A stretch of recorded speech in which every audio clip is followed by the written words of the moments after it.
42வது பாடல். குறியை குறியாது குறித்தறியும். யான் பெற்ற இன்பம் பெருக இவ்வையகம் என்று வாழ்ந்த கருணை கடல் அருணகிரிநாத சுவாமிகள். அவருக்கு முருகன் உபதேசம் செய்தான்.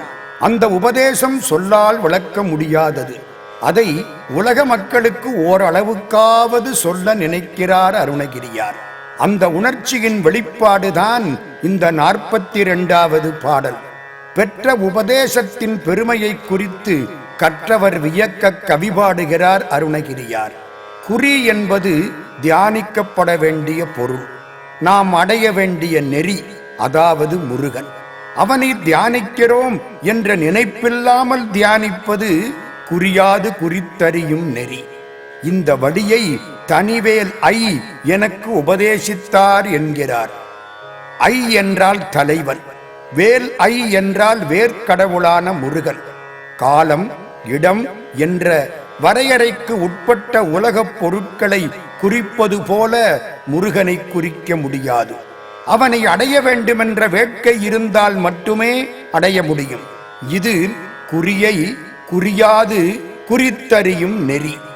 இதை வேலவன் உபதேசித்தான். மௌன குருவாக வந்து எனக்குள் நின்று உணர்த்தினான்.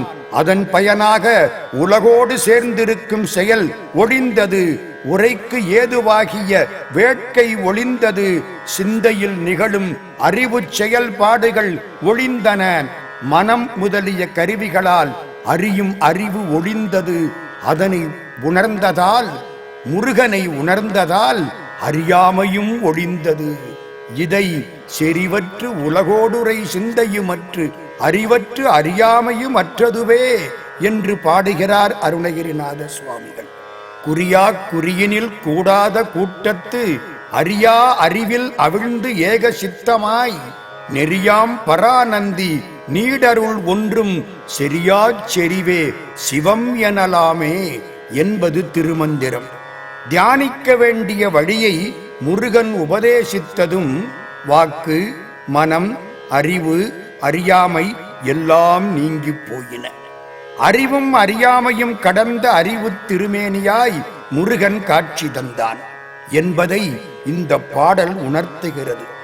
அறியாமை அறிவகற்றி அறிவினுள்ளே அறிவுதனை அருளினான் அறியாதே அறிந்து குறியாதே குறித்தந்த கரணங்களோடும் கூடாதே வாடாதே குலைந்திருப்பையாயில் பிரியாத சிவன் தானே பிரிந்து தோன்றி பிரபஞ்ச பேதமெல்லாம் தானாய்த் தோன்றி நெறியாதே இவையெல்லாம் அல்லவாகி நின்று என்றும் தோன்றிடுவான் நிராதாரனாயே என்பது சிவஞான சித்தியார். இந்த பாடல் அந்த கருத்தை விளக்குகிறது. அறிவு நமக்கு தெரியும், அறியாமை தெரியும். அறிவறியாமை என்பது நாம் அறிந்த பேரின்ப அனுபவம். இறைவனை அறியும் அறிவும் உலகியல் அறியா அறியாமையும் இணைந்த நெறி இது. விவேகானந்தருடைய பாட்டி ராமகிருஷ்ணரை பற்றி பேசும் பொழுது, என் பேரன் சரியான பைத்தியமான தட்சிணேஸ்வர கிழவரிடம் அகப்பட்டு கொண்டு விட்டான். அவருக்கு உலகியல் நெறிகள் ஒன்றும் தெரியாது, கடவுளைத்தான் தெரியும் என்று கூறினாளாம். ராமகிருஷ்ணருடைய அறியாமையையும் அறிவையும் இது காட்டுகிறது. கடவுளை கூட முழுக்க அறிய முடியாது, ஒரு பக்கம் அறியாமை இருக்கத்தான் செய்யும். இதை இந்த பாடல் குறியை குறியாது குறித்தறியும் நெறியை தனிவேல் ஐ நிகழ்த்திடலும் செறிவற்று உலகோடுரை சிந்தையுமற்று அறிவற்று அறியாமையும் அற்றதுவே என்று அழகாக பாடுகிறது.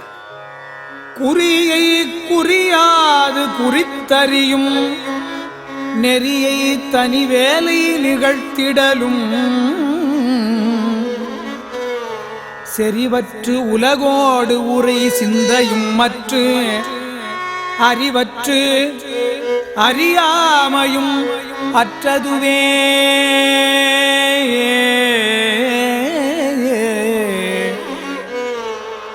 அறிவற்று அறியாமையும் அற்றதுவே